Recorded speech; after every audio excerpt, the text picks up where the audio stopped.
You've been lied to about medieval education. They weren't all illiterate peasants stumbling through the Dark Ages. Some 14-year-olds were mastering subjects that would destroy today's college seniors. The catch? What they had to sacrifice to learn it makes modern all-nighters look like vacation. When the Roman Empire collapsed, nearly everything collapsed with it. Roads, aqueducts, tax collectors, and schools, gone. But here's the thing. Learning didn't completely die. It just hid. Behind thick stone walls guarded by men in robes who spent their days praying and copying books by candlelight. Monasteries became the last places on earth where someone could actually learn to read. Well, in Europe anyway. And the monks? They weren't trying to be teachers. They just needed literate people to keep Christianity running. Convenient, right? Now, who were the students? Boys. Very young boys. We're talking 7 years old. Sometimes younger. Families would donate their sons to monasteries like they were dropping off a casserole. These kids were called oblates, which sounds fancy until you realize it basically meant, here, you take him. Some families couldn't afford another mouth to feed. Others wanted divine favor. Either way, once you were in, you weren't coming out. The first thing every student learned? The Psalms. All 150 of them. Memorized. Before you could touch any other book. My nephew complains about memorizing 12 multiplication tables. These kids had to memorize entire religious texts in a language they didn't speak, and studying happened in fragments. Monasteries ran on prayer schedules, 8 services a day. The first one started at 2 in the morning. 2 in the morning. You'd squeeze in reading between prayers, meals, and farm chores. Here's what's wild, though. Only about 5% of people in medieval Europe could read. Most of them were clergy, and monasteries charged nothing for education. For a poor kid with a sharp mind, it was the only ticket out. But books, that's where things get expensive. Shockingly expensive. So you've got monks teaching kids to read using memorized psalms, but here's the problem nobody talks about. Where did the actual books come from? A single medieval book required up to 250 sheep. Not their wool, their skin.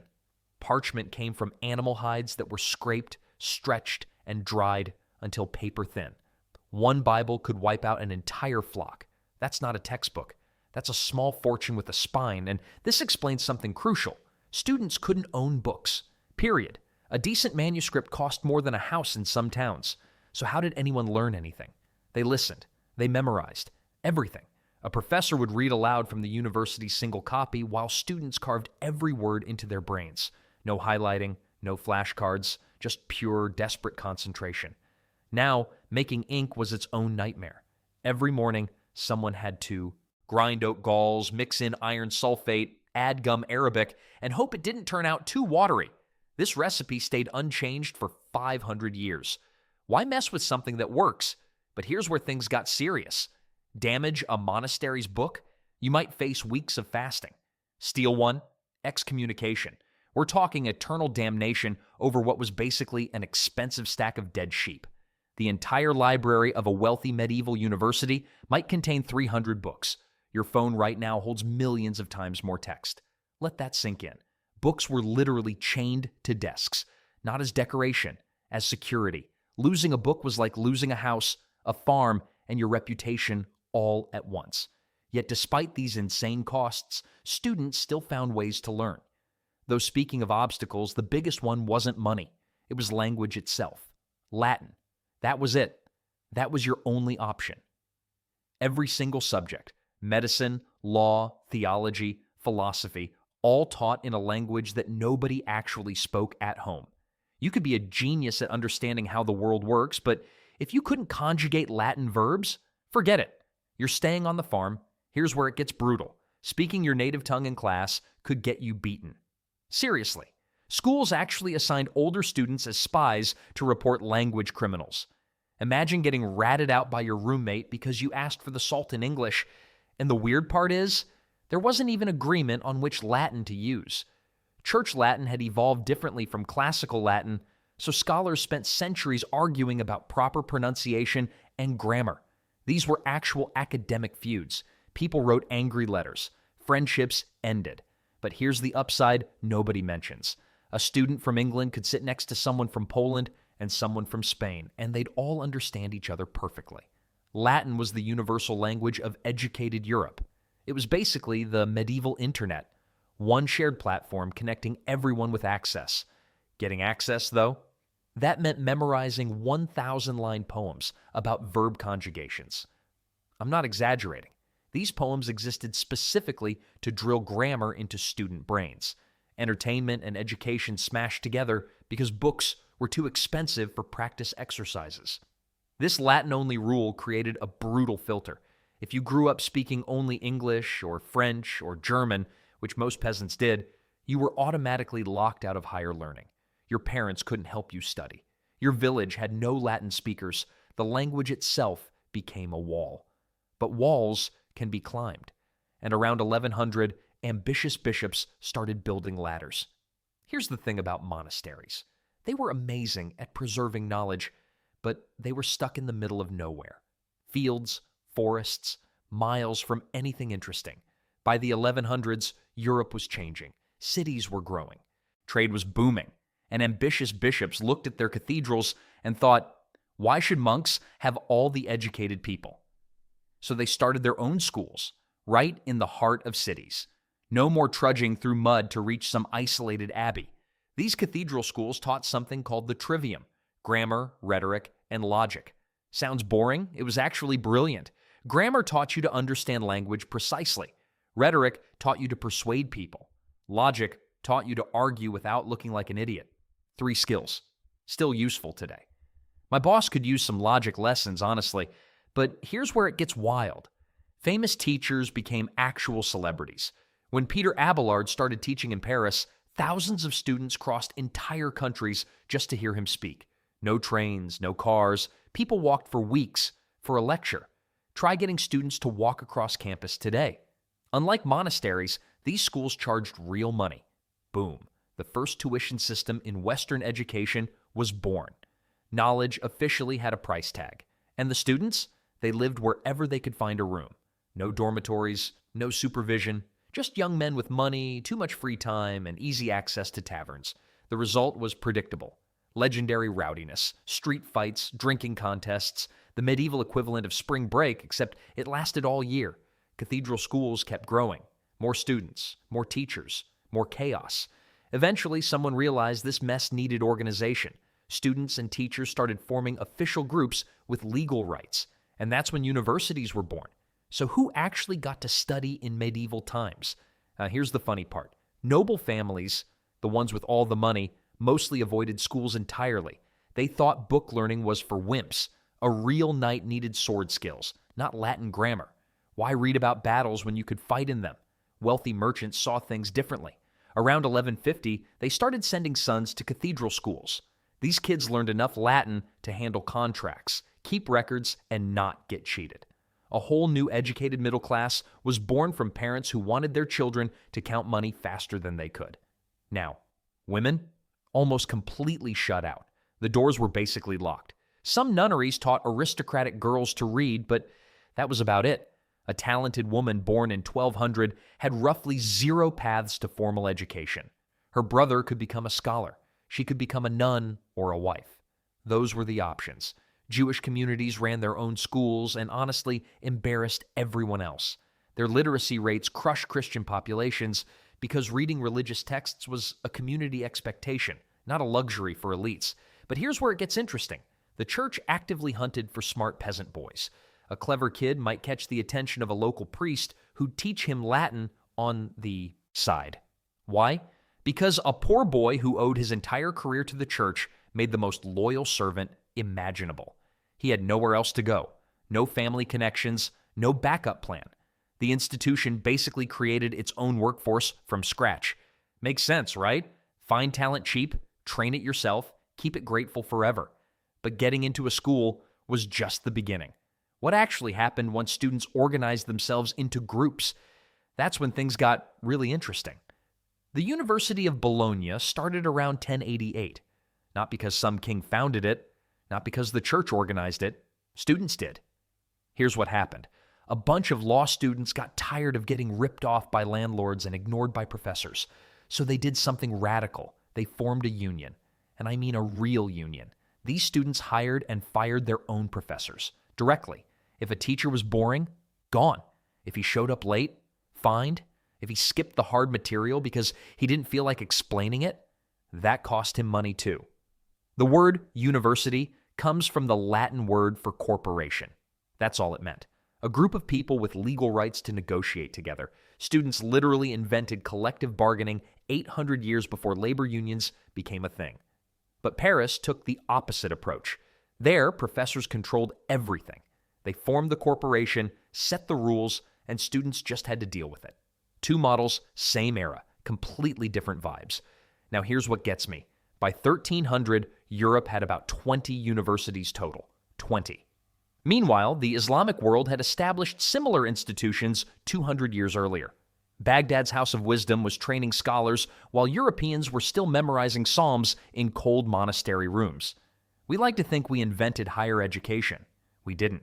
These early universities fought constantly with cities over taxes, legal rights, and who controlled the students. Towns wanted the money students brought. Universities wanted complete independence. This tension created a power struggle that shaped how colleges still operate today. But getting into these universities, that was its own mess. And the people who actually made it through the doors might surprise you. So you've made it into a medieval university. Congratulations. Now, prepare to suffer. Your day started at 5 a.m., sometimes 6 if you had a generous professor. And it didn't end until 5 p.m. That's 12 straight hours of education with barely enough breaks to eat.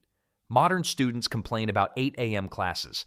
Medieval students would laugh, then probably cry. Here's what lecture actually meant. A professor sat at the front with one of those incredibly expensive books. He read from it, slowly, word by word. That's it. That's the whole teaching method. Students either scribbled notes frantically or just memorized everything on the spot. No PowerPoints, no handouts. No textbook you could buy, just your ears and your brain. And forget about desks. Students sat on floors covered with straw. The same straw for weeks, sometimes months. The smell must have been something else entirely. I can barely handle sitting in a slightly warm classroom. These students sat in what was basically a medieval barn. Winter was brutal. No heating. Your breath visible in the air while you tried to take notes. Students wore gloves with the fingertips cut off because their hands would freeze otherwise. Dedication or desperation? Probably both. The main meal happened around 10 a.m. Bread, weak beer, whatever vegetables the market had cheap. Not exactly brain food, but it kept you alive. Barely. Then came the part nobody could skip. Daily church services. 2 to 3 additional hours of obligation on top of everything else. But somehow, students survived this schedule. They memorized impossible amounts of information without books, without notes, without Google. How did they do it? They developed memory techniques that would make modern neuroscientists jealous. Here's the thing about medieval students. They could do something with their brains that would make us look like goldfish. Without affordable books, memory wasn't just helpful. It was survival. And these students trained their minds like Olympic athletes train their bodies. The most famous trick? The memory palace? You'd picture a building you knew well, maybe your childhood home, then you'd mentally walk through it, placing each fact in a specific room. Need to remember a list of kings? Put the first one in the doorway, the second by the fireplace, the third on the stairs. When exam time came, you just take that mental walk again. Sounds weird, works incredibly well. Thomas Aquinas, one of the greatest medieval thinkers, reportedly dictated to 4 secretaries simultaneously. Different books from memory. Meanwhile, I forget why I walked into my kitchen, but building this kind of memory required brutal repetition. Students would recite the same text hundreds of times, not dozens, hundreds, until the words weren't just memorized, but installed permanently, like software uploaded directly into the brain. And here's what's genuinely funny. They turned studying into music. Rhymes and songs weren't childish shortcuts. They were serious academic tools. Melody helped information stick in long-term memory, so students sang their way through grammar rules and theological arguments. Modern research actually confirms these techniques work better than highlighting or rereading, yet somehow schools abandoned them. We traded memory palaces for highlighters and wondering why we remember song lyrics from 20 years ago but not what we studied last week. Makes sense, right? Now, having all this knowledge memorized was one thing. But proving you actually learned it, that required something far more terrifying than any written exam. So you've spent years memorizing entire books, survived freezing classrooms, and mastered a dead language. Now comes the terrifying part. Forget everything you know about final exams. No bubbling in answers, no blue books, no sitting quietly at a desk hoping nobody notices you. Medieval students faced something far worse: public intellectual combat. They called them disputations, and honestly, they were academic gladiator matches. You stood in front of professors, fellow students, and sometimes random townspeople who showed up for entertainment. Then you defended a philosophical position while everyone tried to destroy your argument. For hours, without notes, without breaks, your professor would attack first, then other faculty members, then your own classmates, some of whom definitely wanted to watch you fail. Every weak point in your reasoning, they'd find it. Every logical gap, they'd tear it open like wolves on a wounded deer. And here's what made it brutal. You couldn't just know the material. You had to anticipate every possible counterargument before anyone made it. Miss one angle, and you'd stand there stammering while the crowd watched. Some of these disputations became genuine events. People brought food. They picked favorites. Famous disputes drew crowds the way we gather for a championship game today. But failing, publicly humiliating. Everyone saw, everyone remembered. Your reputation could be ruined in an afternoon. The weird part is this system actually worked. It forced students to understand ideas from every direction, not just memorize facts. You couldn't fake your way through. Modern schools eventually decided written tests were more fair. Maybe. But they definitely killed something valuable in the process. Speaking of things that could kill you, student life outside class was somehow even more dangerous. So students lived in a legal gray zone. And honestly, they abused it. Every university student enjoyed something called benefit of clergy. Basically, if you could read Latin, you got tried in church courts instead of regular ones. Big deal, right? Huge deal. Church courts almost never executed anyone. A townsperson who killed someone, hanged. A student who did the same thing, probably just penance and relocation. You could literally get away with murder if you proved you were a scholar. I'm not exaggerating. This created tension, massive tension.